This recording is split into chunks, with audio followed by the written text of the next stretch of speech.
Esse áudio é da Daniela Marques, ex-presidente da Caixa Econômica Federal, durante o governo Bolsonaro. Tem dois áudios. Um áudio, ela vai explicar que eles tentaram, durante o governo Bolsonaro, vender uma estatal brasileira, e eu vou explicar que estatal que é, uma estatal muito pouco conhecida, e vocês vão entender por que é que ela fala nessa estatal e por que é que eu vou trazer essa estatal aqui. E o segundo áudio mostra a estratégia política dessa elite do atraso para 2026, que é basicamente vender todas as estatais brasileiras, da cabeça ao pé, as 130 e poucas estatais brasileiras. O Brasil tem tanta estatal assim? Sim, gente, em todos os países tem várias estatais assim. Estatal de água, de energia, de esgoto, de pesquisa científica, de banco de sangue, de não sei... Tudo que é tipo de coisa, pequenas, grandes, enormes, minúsculas, tem tudo que é tipo de coisa. Vamos lá então, ó. Primeiro áudio, ela vai falar sobre o que tentaram fazer no governo Bolsonaro com uma empresa brasileira pública, de ponta na evolução tecnológica, muito pouco conhecida, e depois eu vou mostrar alguns dados aqui, e aí a gente vai desvendar o projeto dessa galera para 2026, que ó, tá ali, né? Tá ali. Então, se você quiser saber o que pensa a elite do atraso, onde o pessoal do dinheiro vai apostar a eleição de 26 e o que acontece caso essa gente ganhe a eleição, tá tudo aqui nesse áudio de pouco mais de 1 minuto. Presta atenção nesse áudio, vamos lá. E eu vivi o processo do que foi, por exemplo, a gente tentou fechar a Ceitec, que é a empresa do chip do boi, 1 ano e meio correndo atrás aqui, agora vai no TCU, agora vai no Bloco J, agora vai lá no Supremo, você fica correndo. E depois de 1 ano e meio que a gente conseguiu fechar a Ceitec, que é uma estatal para produzir chip de boi, consumindo quase 200 milhões de reais por ano, mais já, né? 300 milhões de reais por ano de verba pública. Depois de 1 ano e meio, a gente conseguiu fechar, houve um recurso no TCU e eles já conseguiram reabrir. Me parece mais fácil reabrir do que fechar uma estatal. Mas existe, pegando essa como anedótica, mas a gente conseguiu fazer a desestatização e a privatização da Eletrobras. William, sabe o que é a Ceitec? Veja como ela fala, né? Veja a maneira como é colocado, isso é importante. Roberta, nós corremos em todos os lugares em Brasília para fechar a Ceitec, que é a empresa que faz, e aí fala pejorativamente, o chip do boi. Chip do boi, o que é o chip do boi? E aí essa empresa, veja que absurdo, Rô, ela consome 300 milhões de reais por ano do orçamento brasileiro. Então é óbvio, né, Roberta, que a gente tem que fechar esse negócio, gente. Pô, 300 milhões de reais por ano, a gente pode fazer o quê? Construir casa para as pessoas, né? Melhorar uma UPA, comprar ambulância, né? Então é óbvio que se você escuta isso aqui, parece evidente a maneira como está colocada. O problema é o seguinte, meus amados e minhas amadas, nesta sexta-feira de meu Deus, a Ceitec é uma empresa que produz o que durante a pandemia convencionou se chamar de guerra dos chips. E que ontem o Trump deu especial atenção para isso, aliás, citou o nome de empresas nessa guerra dos chips. Lembra, Rô, que na pandemia não tinha carro para vender no Brasil? Porque não é porque faltava pneu, não é porque faltava gasolina, aço, faltava microchip. O Brasil tem uma estatal que produz microchip. Centro de Inovação e Tecnologia. Que fica no Rio Grande do Sul. Muita gente não sabe disso. Uma empresa que foi montada, veja, como política de Estado, com uma ideia que surgiu no final do governo Fernando Henrique, finalmente foi montada em 2008, colocada em pé e começou a fazer produção de chip. Era até então, e talvez hoje seja uma das únicas, chamada Salas Limpas da América Latina, que é um lugar extremamente custoso onde você produz microchips que estão na fronteira tecnológica. Esse chip do boi que ela falou, pejorativamente, Rô, sabe o que é isso aí? Você falou no começo aqui, acordo União Europeia-Mercosul, União Europeia-Mercosul talvez saia do papel. Sabe o que prevê esse acordo? A União Europeia não compra mais carne brasileira de área de desmatamento. E aí vamos supor o seguinte, chega um pedaço de carne num prato de um italiano, num restaurante de carne, lá em Roma. Como é que ele vai saber que aquele pedaço de carne foi produzido de boi que está pisando em área de desmatamento na Amazônia? Porque o gado precisa ser rastreado no Brasil. Como é que faz o rastreamento? Com o chip que foi produzido na Ceitec. Você chipa, cada boi tem um chip. Isso é produzido por uma estatal brasileira. Sabe aquele negocinho que fica no seu carro, aquele adesivinho para você passar em pedágio? Ceitec. Produzido por uma estatal brasileira. Sabe o chipzinho que fica no seu passaporte? O nosso passaporte tem um chip hoje. A CEITEC produziu. Aquele do cartão de crédito também é da CEITEC? Todos esses chips, essas tecnologias, são tecnologias que disputam um mercado médio. Sabe o DeepSeek da China? Sabe o tipo... Porque veja só, você tem hoje uma fronteira tecnológica de chips muito avançados, né? 80% dos microchips hoje, dos semicondutores do mundo, são produzidos na Ásia. Na Ásia Média ali, Taiwan, Singapura e tal. É por isso que os Estados Unidos estão desesperados, gente. Isso aí é o que manda... inteligência artificial. Sabe as fotinhas do Ghibli Studio que tá todo mundo fazendo? Só roda com esse tipo de coisa, gente. É isso. Essa é a fronteira tecnológica. Carro elétrico, satélite, transição energética. Então, assim, vai desde o adesivinho para passar no pedágio até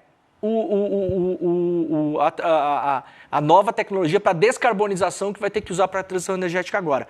Tudo isso, existe uma fronteira tecnológica, que são os chips muito avançados, só que existe um mercado intermediário de chips que não são tão avançados assim, mas que, por exemplo, causaram uma revolução no mundo meses atrás com o DeepSeek, o concorrente do ChatGPT. O DeepSeek não precisou dos chips da fronteira tecnológica. O DeepSeek poderia ser rodado com microchips que podem ser produzidos na CEITEC, aqui no Brasil, uma estatal brasileira. E aí, a falácia, a bobagem, a estupidez... porque eu não consigo achar outra palavra para isso, até adoraria, mas não consigo, de falar o seguinte, essa empresa dá prejuízo. Roberta, sabe quanto custaram? Eu não vou nem pegar o orçamento total da NASA, tá? Sabe quanto custou? Comunidade do ICL, atenção, isso é muito importante. Sabe quanto custou só o programa Apollo da NASA para lançar as naves da Apollo? Não a NASA inteira, gente, o programa Apollo. 25 bilhões de dólares. Sabe quanto de lucro deu isso, Roberta? Zero, gente. A NASA não dá lucro, a NASA não é feita para dar lucro, gente. Orçamento de 25 bilhões de dólares. Orçamento de 25 bilhões de dólares só... gasto de 25 bilhões, né? Segundo a... Isso, não, segundo essa gênia, né, vamos vender a NASA, né? E alguns idiotas nos Estados Unidos estão tirando dinheiro da NASA. Sabe quem vive do dinheiro da NASA hoje, gente? Vocês sabem? Elon Musk. Elon Musk é o maior fornecedor da NASA hoje. A NASA não dá lucro. Muita coisa não dá lucro. A NASA não foi feita para dar lucro. Hoje uma tecnologia que é usada num avião, para a gente voar, pegar nosso avião para lá e para cá, chamada fly-by-wire, que é uma tecnologia que estabiliza melhor os aviões e faz comunicação entre todas as partes para a segurança do avião, foi desenvolvida pelas missões Apollo. Quanto isso rendeu para as indústrias dos Estados Unidos para vender avião? Indústria privada, inclusive. Né? Então, assim... é de uma pequenez, é querer deixar o Brasil só para vender boi e soja, Roberta. É isso. É você olhar para uma empresa... Sabe, tem um outro trecho do vídeo que eu vou mostrar no final do comentário, daqui a pouco a gente vai chamar a Heloísa Vilela, já estamos estourando o horário, vou pedir para a Heloísa esperar 2 minutos para terminar esse raciocínio. Custa 300 milhões por ano. Primeiro, que é o seguinte, essas empresas de alta tecnologia, elas têm um tempo maior de maturação para começar a dar lucro. Então a gente estava desenvolvendo uma empresa, Rô, que foi abatida em pleno voo. Coloca para mim, Edu Souza, por gentileza, o primeiro gráfico, aquele que mostra o gráfico de lucratividade da CEITEC, para a gente ver. Olha o que os caras fizeram. Isso aqui, Rô, olha só, a CEITEC começou a operar em 2008, certo? Isso aqui foi me mandado pelo Adão Vilaverde, que é professor do Tecnopuc e professor desse assunto aqui, já foi secretário de Ciência e Tecnologia, entende muito da história, eu falei com ele ontem. Ela foi fundada em 2008 e ela vinha subindo a receita dela. Olha aqui, ó, em 2024, portanto no ano passado, ela já começaria a dar lucro, viu, doutora da Caixa Econômica, se o problema é dar lucro. Se a empresinha lá tem que dar lucro ou ela não pode ser um hub para gerar tecnologia, para fazer o Brasil começar a avançar para a fronteira tecnológica, em vez de ficar vendendo galinha. Em vez de ficar vendendo ração para porco para a China, que é isso que essa galera quer, e manter juro alto para ficar especulando na bolsa e ganhando com tesouro. Ponto final. Não quer que o Brasil seja um país avançado. Olha aqui, Rô, ela ia dar lucro. O que é que fez o governo Bolsonaro lá entre 20 e 21? Tirou todo o dinheiro da empresa e colocou ela para ser vendida. Abateu a CEITEC em pleno voo. Em pleno voo, Roberta. 2, 3 anos depois ela ia começar a passar a linha vermelha e dar lucro. Ia começar a ser uma empresa lucrativa em si e fora o espalhamento tecnológico que ela ia fazer. Esse gráfico em cinza mostra o lucro bruto, né? Isso aqui, olha, isso aqui é o lucro bruto, isso aqui ia ser a receita, o lucro bruto ia chegar em 2024. Sim. A receita estava subindo. A CEITEC vendeu mais de 160 milhões de chips e outros produtos produzidos ali no Rio Grande do Sul. os uruguaios, os argentinos, todo mundo querendo o chip do boi. Esse é o projeto, isso aqui eu vou lembrar de novo, é uma reunião secreta lá deles, gravada, com um senador que está tentando vender a candidatura do Tarcísio para 2026 para essa gente. A cabeça dessa gente, William, não está em fazer o Brasil virar uma nova Taiwan. Não está em criar a nova Samsung. A Samsung era uma empresa estatal coreana, vocês sabiam disso? A Samsung era uma empresa estatal coreana que deu prejuízo durante muitos anos. Muitos anos, prejuízo. O que é a Samsung hoje, gente? Para fechar, que a gente vai chamar a Heloísa Vilela. O que aconteceu com os funcionários da Ceitec, William? Você sabe? 2020 e 2021, quando o governo Bolsonaro abateu a Ceitec em pleno voo, 80% deles foram trabalhar em 2 empresas em Porto Alegre de design de microchip, uma americana e uma inglesa. Então, para além de tudo, a gente formou mão de obra ultra especializada de pessoas, o restante muitos foram morar na Ásia ou até nos Estados Unidos, ganhando salários de 30, 40 mil dólares por mês. É o famoso fuga de cérebros, né? Exatamente, gente.